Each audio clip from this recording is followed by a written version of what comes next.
Today we're going to be breaking down the basic terminology of espresso-based drinks and alternative milks. Please remain seated.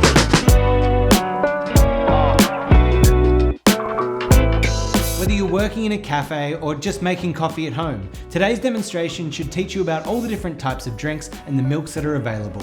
First, we'll start off with milk.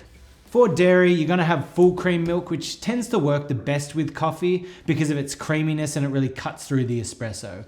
You're also going to get reduced fat milks, and I seem to like the lower fat rather than just no fat because it's going to work a bit better with the coffee. Then there's also the lactose-free milk where they remove the lactose from the milk, so this is great for people that might have an intolerance or a bit of a sensitive stomach. Then we're going to move on to alternative milks. These are great for people who might have issues digesting dairy, for vegans and vegetarians, for those that are sustainably minded, and for those that just think it tastes better. Now, the first alternative milk I remember being really popular is soy, and you still see it around a lot today. It's got a really yummy, distinctive, nutty flavor and pairs really well with like a dark chocolatey espresso. The next milk we have up is almond milk, one of the most famous nut milks in the world. And if you've been to any Australian cafes, you've probably seen this very Milk Lab branded one on the shelves there as well. Finally, we have the new kid on the block, oat milk. Now this performs in a really similar way to dairy milk and has been celebrated for its creamy mouthfeel and for the fact that it doesn't compete with the flavor of espresso.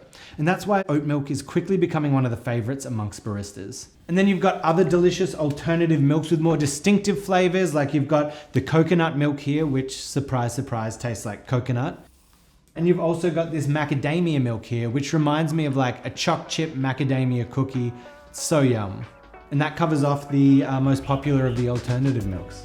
Next, we're going to move on to espresso-based drinks, and I'm just going to quickly run you through the differences between all of them.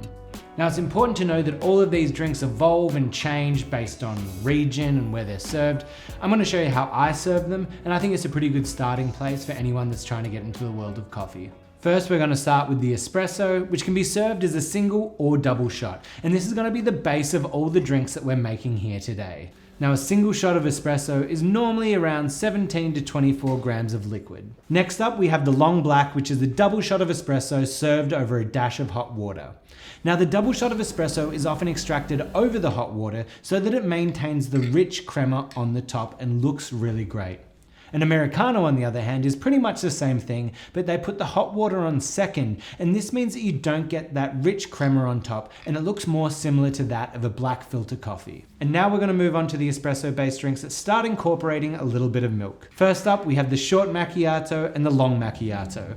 Now, these drinks are pretty much the exact same thing as a short black and a long black, but you're also just going to stain the drink with a dollop of milk. Macchiato means stained in Italian, and it's because we're staining the espresso with our milk. Next up, we have the piccolo, which has a 1:2 ratio, meaning 1 part espresso and 2 parts steamed milk. And this is served in a 90 ml glass. In other parts of the world, they have similar drinks like the cortado or Gibraltar, and a cortado is probably closer to a 1:1 ratio, but it's pretty similar.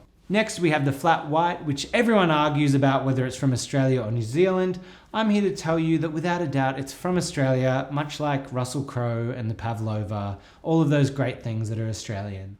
The flat white is an espresso-based drink served in a ceramic cup with hot steamed milk, and the only difference here is that the hot steamed milk is going to have a really thin layer of foam, hence the name, the flat white. You then have the cafe latte, or as we say in Australia, the latte.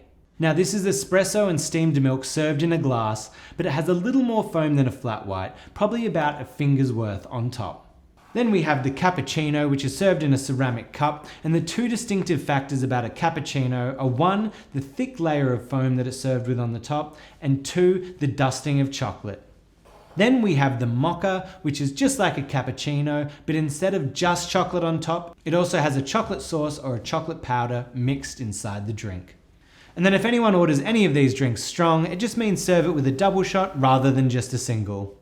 That just about covers off all the basics in terminology around espresso-based drinks and milks. Make sure to subscribe to the channel if you want to learn more about terminology or just basic barista tips and tricks. Coffee.